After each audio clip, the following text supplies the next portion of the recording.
எல்லாருக்கும் தெரியும். நம்ம கான்ஸ்டிடியூஷன்ல வந்து பாத்தீங்கன்னா, நம்ம அம்பேத்கர் நமக்கு he has given a very great document in the best in the world, best constitution in the வேர்ல்டுன்னு தான் சொல்லுவேன். ஏன் அப்படின்னா, ஒரு விஷயம் என்னன்னா, இது உலகத்திலேயே ரொம்ப லென்த்தியான ஒரு கான்ஸ்டிடியூஷன். எந்த கான்ஸ்டிடியூஷன் நம்ம அளவுக்கு ஒரு லென்த்தியான கான்ஸ்டிடியூஷன் கிடையாது. So we have approximately 470 articles I guess. Yeah. So அதுக்கப்புறம் பார்த்தீங்கன்னா 12 ஸ்கெடியூல்ஸ் இருக்கு, 25 பார்ட்ஸ் இருக்கு. ஸோ இவ்வளோ பெரிய கான்ஸ்டிடியூஷன் நமக்கு இப்போ இருக்கு. பட் ஒரிஜினலி பார்த்தீங்க அப்படின்னா நமக்கு வந்து லைக் 8 ஸ்கெடியூல்ஸும் 22 பார்ட்ஸும் இருந்துச்சு. சரிங்களா?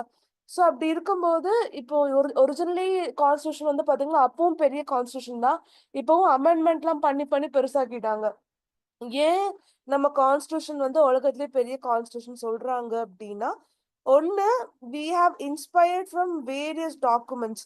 மத்த ஊர் கான்ஸ்டிடியூஷன் வச்சு கம்பேர் பண்ணி நம்ம கண்ட்ரிக்கு எது பெஸ்ட் சூட்டடோ அது நம்ம ஃபாலோ பண்ணியிருக்கோம். அதான் ஃபர்ஸ்ட் திங். செகண்ட் திங் நம்மளோட ஜியோகிராபிக்கல் சைஸ். நமக்கு வந்து பாத்தீங்கன்னா நிறைய லைக் என்ன சொல்றது, லைக் டைவர்சிட்டி இருக்கு. லாங்குவேஜ்ல, எத்தனிக் குரூப்ல, அதனால எல்லாரையும் அகாமடேட் பண்ணணும்காக ஒரு பெரிய ஒரு அண்ட் பாப்புலேஷன் இவங்கெல்லாம் அகாமடேட் பண்றதுக்காகவே we have a very big constitution. இன்னொன்னு என்ன அப்படின்னா வந்து பாத்தீங்கன்னா, நமக்கு வந்துட்டு இப்போ யூஎஸ்ல எடுத்துக்கிட்டீங்கன்னா அவங்களுக்கு வந்துட்டு ஒரு ஸ்டேட்டுக்கு தனி கான்ஸ்டிடியூஷன் இருக்கும். அப்புறமா சென்டர்ல ஈவனா ஒரு கான்ஸ்டிடியூஷன் இருக்கும் காமனா. பட் நமக்கு அந்த மாதிரிலாம் கிடையாது. என்டையர் இந்தியாவுக்கும் பாத்தீங்கன்னா வந்துட்டு ஒரே ஒரு கான்ஸ்டிடியூஷன் தான். ஸோ அதனால நமக்கு சைஸும் நமக்கு ரொம்ப பெருசு. And history of making of constitution. So நம்ம ஹிஸ்டரி ஆஃப் கான்ஸ்டிடியூஷன் பாத்தீங்கன்னா நான் சொன்ன மாதிரி 1773லயே நமக்கு வந்துட்டு லாஸ் எல்லாம் பிரிட்டிஷ்காரன் கொடுக்க ஆரம்பிச்சிட்டான். அதோட ஃபீச்சர் தான் நம்ம பிரசன்ட் கான்ஸ்டிடியூஷன்ல பாக்குறோம். சரிங்களா? ஃபார் எக்ஸாம்பிள் நான் கொஞ்சம் சொல்றேன். அது நம்ம எக்ஸாமுக்கு இம்பார்ட்டன்ட் இல்ல, உங்க அண்டர்ஸ்டாண்டிங்காக நான் சொல்றேன். 1600லயே வந்துட்டு நமக்கு குயின்ஸ் சார்ட்டர் கிடைச்சிச்சு. இந்தியால வந்துட்டு ஈஸ்ட் இந்தியா கம்பெனின்னு சொல்லிட்டு ஒரு கம்பெனிக்கு, ஓகேங்களா, சாதாரண ஒரு கம்பெனி. அந்த கம்பெனி பாத்தீங்கன்னா லைக் ஒரு அம்பானி கம்பெனி மாதிரி, ஒரு ஆப்பிள் கம்பெனி மாதிரி, இங்கிலாந்துல ஒரு கம்பெனி ஈஸ்ட் இந்தியா கம்பெனி அப்படின்னு சொல்லிட்டு ஒரு கம்பெனிக்கு நீ இந்தியால பிசினஸ் பண்ணு அப்படின்னு சொல்லிட்டு பிரிட்டிஷ் கிரவுன் பெர்மிஷன் தருவாங்க. சோ அதை கேட்டுட்டு இங்க வந்து முகல் எம்பரர் கிட்ட வந்துட்டு அவங்க வந்து பெர்மிஷன் கேட்பாங்க. சரிங்களா? சோ வந்து முகல் எம்பரர் பேட்டில் ஆஃப் பக்சருக்கு அப்புறம் வந்துட்டு they give permission for the trading post. So கல்கட்டால வந்து ஒரு ட்ரேடிங் யூனிட் ஆரம்பிக்கிறாங்க. அப்படியே கொஞ்சம் கொஞ்சமா அவங்க வேரியஸ் பாலிசிஸ் லைக் வந்துட்டு doctrine of lapse, doctrine of அப்புறமா லைக் பெர்மனன்ட் செட்டில்மெண்ட், இந்த மாதிரி சொல்லி நிறைய பாலிசிஸ் அண்ட் பிளானு, வாரு, அது மாதிரி நிறைய விஷயங்கள்னால அவங்க டெரிட்டரி எக்ஸ்பேண்ட் ஆயிட்டே போகுது. ஸோ எக்ஸ்பேண்ட் ஆயிட்டே போன உடனே இந்த கம்பெனிக்காரங்க they became very very rich. ஓகேங்களா? ஸோ கம்பெனியே பிகேம் வெரி ரிச்னா இங்க இருந்து பயங்கரமா உங்க கையில காசு பொருள ஆரம்பிச்சிருச்சு. ஏன்னா they made laws in such a way that like expenses of the company servant should be paid by the Indians. அந்த மாதிரிலாம் லாஸ்லாம் கொண்டு வந்தாங்க. இந்த பிரிட்டிஷ் ஈஸ்ட் இந்தியா கம்பெனி நல்ல பிரைபு, லூட்டிங் எல்லாம் பண்ணி இங்கிலாந்துல அவங்க பெரிய பணக்காரங்களா ஆகுறாங்க. ஸோ இங்கிலாந்துல இருக்கிறவங்க எல்லாம் யோசிக்கிறாங்க, மத்த பொலிட்டீஷியன்ஸ் எல்லாம், என்னடா இந்த கம்பெனி இந்தியாவுக்கு போயிட்டு இவ்ளோ பெரிய பணக்காரனா இருக்கிறான், என்ன கதை, இவனை வந்து ரெகுலேட் பண்ணணும். ஸோ இவனை ரெகுலேட் பண்றதுக்கு நம்ம ஒரு லா ஒன்னு கிரியேட் பண்ணுவோம் அப்படின்னு சொல்லிட்டு ஒரு லாவை கிரியேட் பண்ணுவாங்க. அதுதான் regulating act of 1773.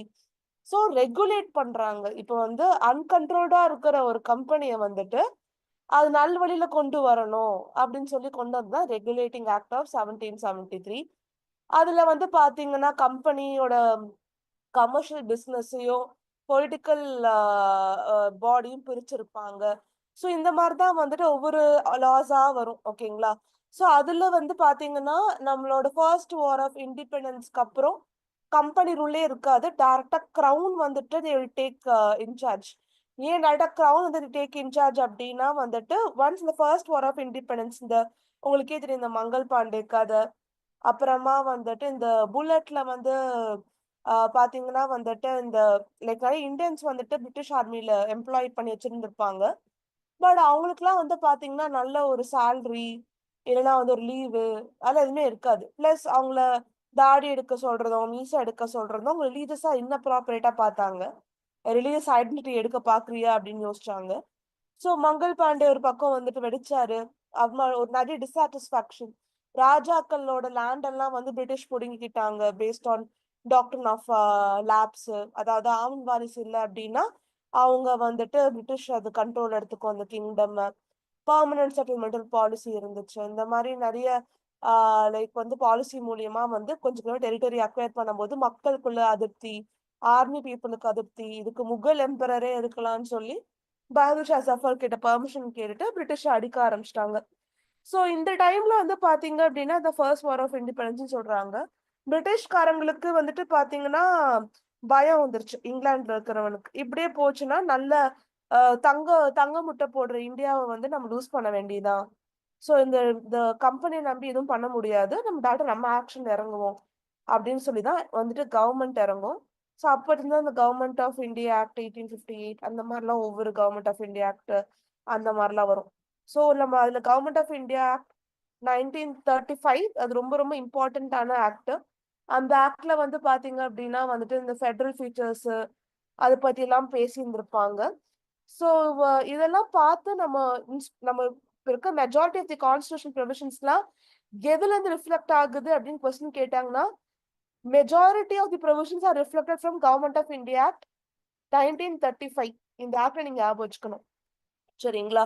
So majority of the Indian provisions are like they be inspired or they are retaining it from 1935 act அப்படின்னு சொல்லுவோம். ஸோ இந்த மாதிரி வந்து நம்ம நிறைய ஊர்ல இருந்து இன்ஸ்பயர் பண்ணி நிறைய ப்ரொவிஷன்ஸ் வந்து நம்ம எடுத்திருக்கோம், சரிங்களா? ஸோ என்னென்ன ப்ரொவிஷன்ஸ் இருக்குன்னு பார்க்கலாம். இது நம்ம கம்பேரிட்டிவ் கான்ஸ்டியூஷன்லயும் கேட்க வாய்ப்பு இருக்கு, இது நம்ம கான்ஸ்டியூஷன்ல கேட்கறதுக்கும் வாய்ப்பு இருக்கு. ஸோ நல்லா ஞாபகம் வச்சுக்கோங்க, ஓகேங்களா? ஸோ ஃபர்ஸ்ட் வந்து பாத்தீங்கன்னா கவர்மெண்ட் ஆஃப் இந்தியா ஆக்ட்ல இருந்து என்னெல்லாம் காப்பி பண்ணிருக்கோம் நான் சொல்றேன். இப்ப நம்ம ஃபாலோ பண்ற இந்த ஃபெடரல் ஸ்கீம் அது வந்து 1935 ஆக்ட்ல இருந்து நம்ம காப்பி பண்ணிருக்கோம். அதே மாதிரி ஆஃபீஸ் ஆஃப் கவர்னர், இப்போ நமக்கு உங்க எல்லாருக்கும் தெரியும், இப்போ லைக் எல்லா ஸ்டேட் கவர்மெண்ட்லயும் ஒரு கவர்னர் இருப்பாங்க. ஸோ ஸ்டேட்ல வந்து வேற பொலிட்டிக்கல் பார்ட்டி இருந்தாலும் சென்ட்ரல் கவர்மெண்ட் ஒரு பவர் வச்சுக்கிறதுக்காகவே ஒரு கவர்னர் ஒன்று எஸ்டாப்ளிஷ் பண்ணியிருக்காங்க. ஸோ சென்டர்ல இருக்கிற பொலிட்டிக்கல் பார்ட்டி ஸ்டேட்லயும் இருந்துச்சுன்னா ப்ராப்ளம் கிடையாது. ஸ்டேட்ல வேற ஒரு பொலிட்டிக்கல் பார்ட்டி, சென்டர்ல வேற ஒரு பொலிட்டிக்கல் பார்ட்டின்னு இருக்கும் போது then it's a great issue.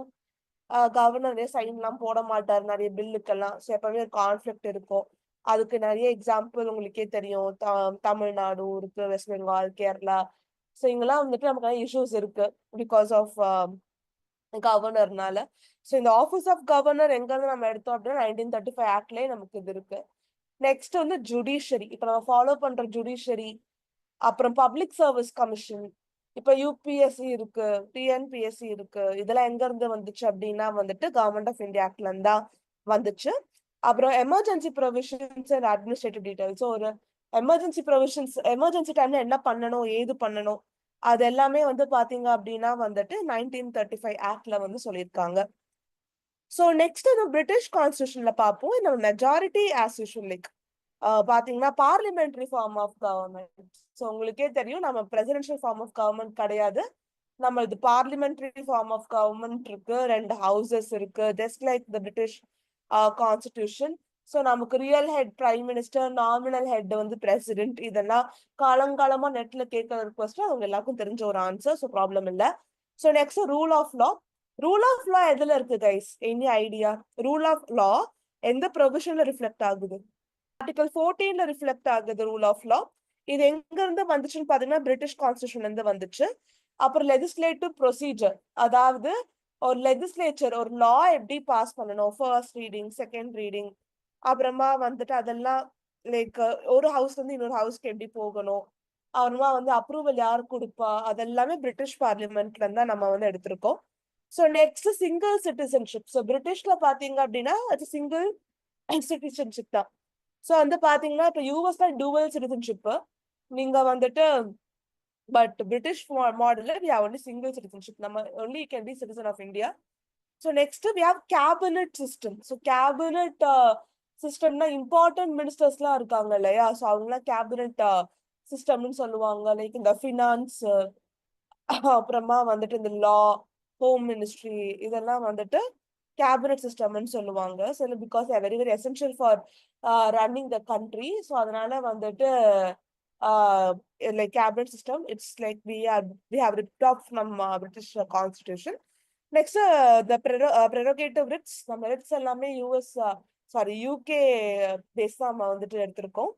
Next parliamentary privileges, அதாவது நம்மளோட MLA MP MLA MPs as உங்களுக்கு ப்ரிவிலேஜஸ் இருக்கு. But they can speak whatever they feel like. They have freedom of speech and expression. அதுவும் absolutely என்னன்னாலும் பேசிக்கலாம். அதுக்கெல்லாம் அவங்க அரசுலாம் பண்ண முடியாது அவங்கள. ஸோ பார்லிமெண்டரி ப்ரிவிலேஜஸ் எல்லாம் வந்துட்டு இருக்கு. சூப்பர் 121. ஸோ இந்த மாதிரி ப்ரிவிலேஜஸ் எல்லாம் பார்லிமெண்டரி ப்ரிவிலேஜஸ் எதுல இருந்து நம்ம எடுத்திருக்கோம் அப்படின்னா நன் அதர் தான் இந்த பிரிட்டிஷ் கான்ஸ்டியூஷன் வந்து எடுத்திருந்திருக்கோம். Next bicameralism, the both the houses இருக்கு இல்லையா, இது வந்து பாத்தீங்கன்னா பிரிட்டிஷ் கான்ஸ்டியூஷன். ஸோ இதெல்லாம் தான் இம்பார்ட்டன்டான பிரிட்டிஷ் கான்ஸ்டியூஷன். இது ரொம்ப ஈஸி டு ரிமெம்பர், ப்ராப்ளம் இல்லை. நெக்ஸ்ட் வந்து பாத்தீங்கன்னா யூஎஸ் கான்ஸ்டியூஷன். யூஎஸ் கான்ஸ்டியூஷன் பாத்தீங்க அப்படின்னா வந்துட்டு லைக் உங்களுக்கு எல்லாம் தெரியும், ஃபண்டமெண்டல் ரைட். இது ஃபண்டமெண்டல் ரைட் நம்ம எங்க இருந்து இன்ஸ்பயர் பண்ணிருக்கோம் அப்படின்னா யூஎஸ் கான்ஸ்டியூஷன்ல இருந்து தான். அண்ட் பார்த்தோம்னா இண்டிபெண்டன்ட் ஜுடிஷியரி. ஸோ வந்துட்டு US federal country. So federal கண்ட்ரியோட வந்துட்டு ஒரு மிகப்பெரிய மெயின் ஃபீச்சர் வந்து பார்த்தீங்கன்னா இண்டிபெண்டன்ட் ஜுடிஷியரி. அப்புறமா வந்து ஜுடிஷியல் ரெவ்யூ. ஸோ ஒரு பர்டிகுலர் லா வந்துட்டு அன்கான்ஸ்டியூஷனலா இருக்குது அப்படின்னா அந்த லா கரெக்டான லாவா இல்லையான்னு எவாலுவேட் பண்றத பவர் வந்து பாத்தீங்க அப்படின்னா வந்துட்டு ஜுடிஷியல் ரெவ்யூக்கு இருக்கு. ஓகேங்களா? ஸோ வந்துட்டு நெக்ஸ்ட் வந்து பாத்தீங்கன்னா வந்துட்டு impeachment of president. So president தப்பு பண்றாரு, அவரை ரிமூவ் பண்ணணும்னா என்ன ப்ரொசீஜர், அது நம்ம யார்கிட்ட இருந்து காப்பி பண்றோம் அப்படின்னா யூஎஸ் பிரசிடென்ட் கிட்ட இருந்தா காப்பி பண்றோம் நம்ம. நெக்ஸ்ட் வந்து பாத்தீங்க அப்படின்னா removal of supreme court and high court judges.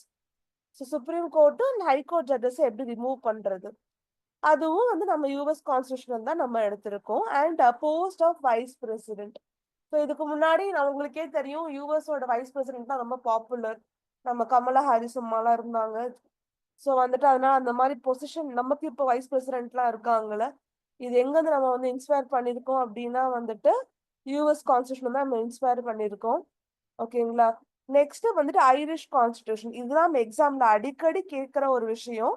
DPSP, இந்த directive principles of state policy வந்து பாத்தீங்க அப்படின்னா எங்க இருந்து இன்ஸ்பயர் பண்ணிருக்கோம் அப்படின்னா இந்த டிபிஎஸ்பில இருந்து, சாரி ஐரிஷ் கான்ஸ்டியூஷன்ல இருந்து தான் இந்த டிபிஎஸ்பி இன்ஸ்பயர் பண்ணியிருந்திருக்கோம். அதே மாதிரி ராஜ்யசபால நம்ம மெம்பர்ஸ் நாமினேட் பண்ணுவோம் இல்லையா, ஒரு 12 மெம்பர்ஸ். இந்த இந்த மாதிரி art, sports, social work, literature, அந்த அந்த மாதிரி நம்ம வந்துட்டு நாமினேட் பண்ற ப்ரொசீஜரும் நம்ம ஐரிஷ் கான்ஸ்டியூஷன் தான் எடுத்திருக்கோம். ஸோ இதெல்லாம் தான் முக்கியமான provisions that we have been inspired. அடுத்தது Canadian constitution. So Canadian constitution பார்த்தீங்கன்னா ஆல்மோஸ்ட் நமக்கு கொஞ்சம் சிமிலரான கான்ஸ்டியூஷன் சொல்லலாம். ஏன் அப்படின்னா வந்து நம்மள மாதிரி அவங்களுக்கு வந்து ஃபெடரல் ஃபார்ம் ஆஃப் கவர்மெண்ட் தான், ஆனா வந்துட்டு சென்டர் ரொம்ப ஸ்ட்ராங்கா இருக்கும். அதே மாதிரி ரெசிடரி பவர்ஸ் இருக்கு இல்லையா, ஸோ வந்துட்டு இப்போ புது சப்ஜெக்ட் வருது, சென்டர்ல போடலாமா இல்லை ஸ்டேட்ல போடலாமா அப்படின்லாம் நம்ம லைக் யோசிக்கும் போது ரெசிடரி பவர் எல்லாம் வந்து யாருக்கு போகுதுன்னா சென்டருக்கு தான் போகும். Next appointment of state governors by the centre.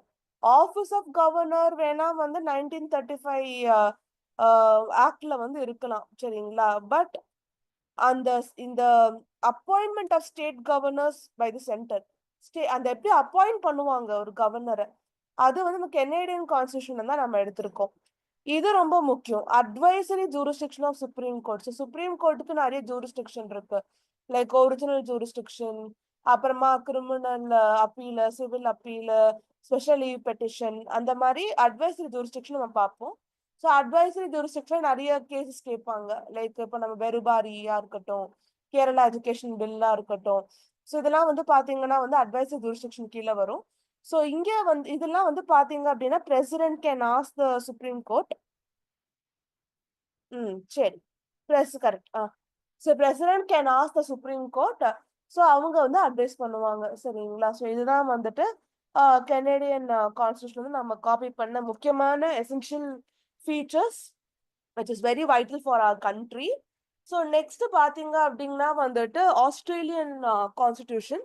So Australian கான்ஸ்டிடியூஷன்ல வந்து பாத்தீங்கன்னா நமக்கு இருக்கிற கன்கரண்ட் லிஸ்ட் இப்போ மூணாவதா லிஸ்ட் இருக்கு இல்லையா, where both central and state can enact laws. So அதுதான் வந்து பாத்தீங்கன்னா வந்துட்டு கன்கரண்ட் லிஸ்ட்.